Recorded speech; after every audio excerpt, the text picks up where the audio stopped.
Yo, what's going on YouTube, and welcome back to our Minnesota Twins discussion video. And if you saw by the title, this is going to be a little bit of a different video. I'm not going to be highlighting any of the Twins discussion news today. Today is going to be focused on one man in particular, Jackie Robinson. As you saw by the title, like I said, it is his 100th birthday today. If he was still alive, he would be 100 years old. And we're going to be honoring him today in this video, basically covering his stats, you know, how he played, what he played like, his heart, his passion for the game, for himself, for his teammates, for life. So we're going to be going over that today. Like I said, it's going to be a little bit different of a video since it is his 100th year birthday. And, you know, this is a man who didn't just change baseball, but changed sports, changed life.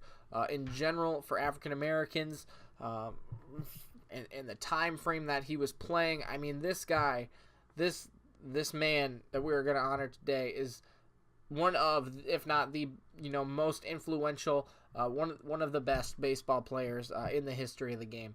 So that's what we're going to be doing today. This isn't much of a discussion video. I mean, obviously you can throw in your own opinion. I love to hear it.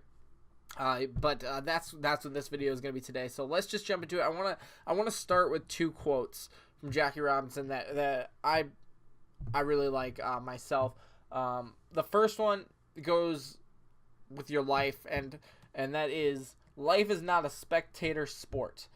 If you're going to spend your whole life in the grandstands just watching what goes on, in my opinion, you're wasting your life.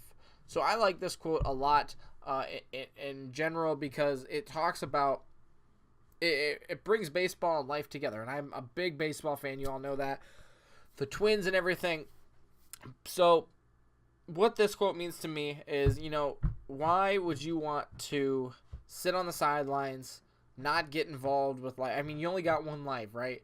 Why wouldn't you want to help others, impact others? And I think he's even said that in hundreds of other quotes of his, is, if you're not bettering the life of other people, there's no point in living, basically. And I mean, him along with Martin Luther King Jr. all about that time, in the 1940s, 1960s, that time frame in America when, things weren't great.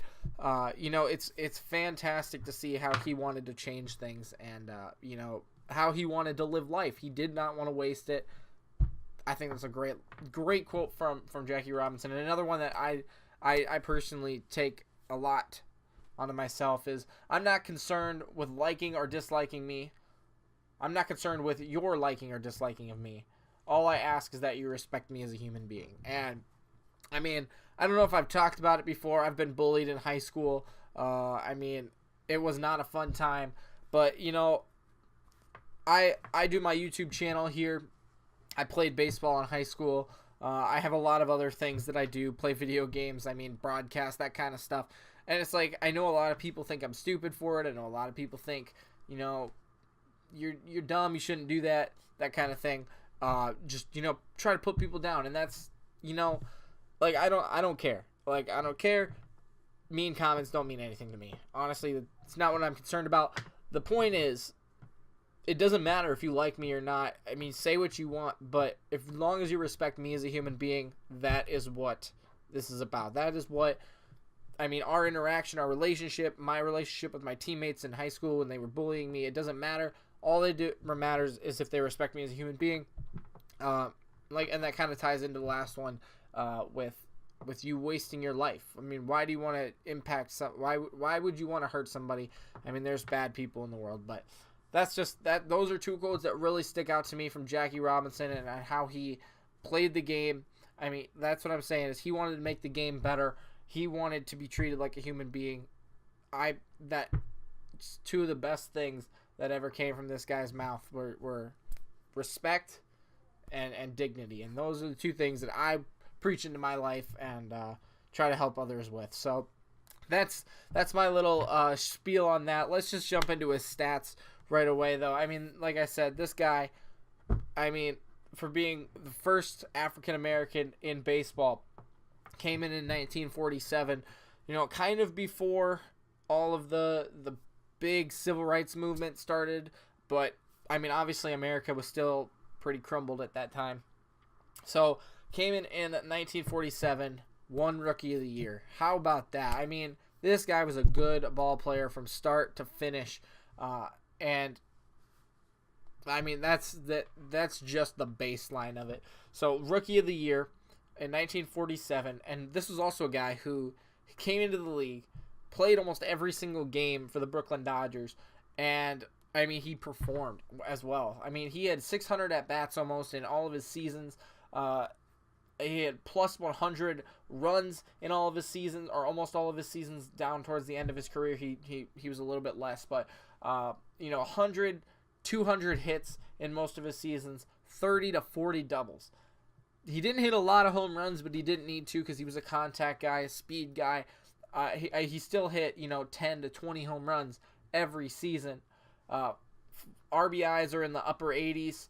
Stolen bases. I mean, he came into the league in 1947 with 29 stolen bases. That led the majors. He also had 37 a couple seasons later. I mean, this was a guy who was stealing bases. He was getting hits, doubles, triples, still hitting home runs. Probably some of those inside the park. I mean, he's playing at Polo Grounds, Shibe Park, the legendary stadiums, man, that I wish were still around today. So, I mean, he's got room to run in those stadiums and everything. So, his batting average, 300, plus 300. I'm talking about, like, his worst season was 256, and that was in 1955, and that was by far his worst season. So, I mean, you're talking, like, 300s or more every season, almost. 342 was, in 1949, was the highest.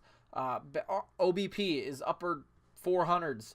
440 was his highest, and he led the league that year as well, and then is slugging around the 500 mark, OPS around the 800 to 900 mark. So you're talking, again, stat after stat after stat is just topping majors, leading the majors, up towards the top of the majors, and he just continued to perform every day he played. He loved the game, like I'm saying, and, it was a shame that, he didn't get more respect. Because, again, you're talking Rookie of the Year in his rookie season, obviously. MVP 2 years later in 1949. That's when he had 37 stolen bases, the 342 average. He still hit, 12 triples, 16 home runs. I mean, that's crazy. MVP that season. All-Star, All-Star, All-Star, All-Star, All-Star, All-Star. 6-time All-Star, back-to-back-to-back.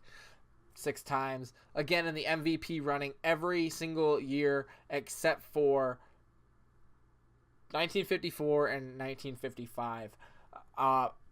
Just incredible. And then the last thing I want to talk about really quickly before we just cover all of his stats again. In 1955, his worst season, only played in 105 games.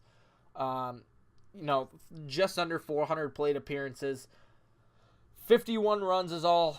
81 hits, 6 doubles, 2 triples, 8 home runs. Like I said, his worst season at 256, 378, sorry. His worst batting average season and his second worst OBP season. But still, that's an incredible season for most guys in the majors. So, I mean, like I said, though, for the Brooklyn Dodgers to bring him in as the first African-American player when he was 28 years old, I mean, he had to work his way up through the leagues he could play in. Finally got in the majors at 28. He played 10 seasons, and I'm going to cover all these stats here. So he played 1,382 games, 5,804 plate appearances, 4,877 at-bats. He scored 947 runs, 1,518 hits, 273 doubles, 54 triples, 137 home runs, 734 RBIs, 197 stolen bases. He was only caught stealing 76 times. He walked 740, struck out only 291, and here are the big stats. 311 batting average all time in his 10 seasons. Again, even nowadays, 300 will get you in the Hall of Fame. You can fail 3 times out of 10 and be amazing in baseball. That's the best thing about baseball. 311 is fantastic. 409 OBP, 474 slugging, and an OPS of 883.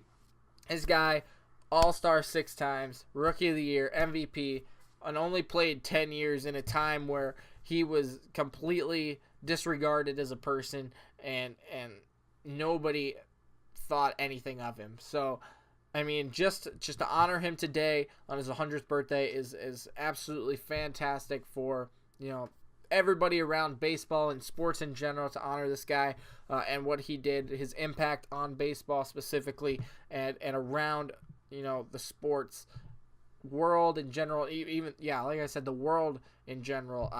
So, for him to go out there and play the way he did every day, he's a guy that you have to look up to, and as one of the all-time legendary greats, not just because of the way he played, not just because of his skin color, not just because of the time frame. I mean, everything was pinned against him, and he still beat the odds entirely, and just, like I said, was an amazing person, was amazing. He had amazing character, and was a fantastic baseball player. So, I mean, I guess there's not really much else to cover besides, I want to know what you guys think about him. I think he's one of the most legendary players in all of baseball, and obviously everybody in the majors has retired his number. They've given him a day on April 15th that everyone wears his jersey. So, I mean, there's not much to discuss today, but definitely a well-purposed video for you guys,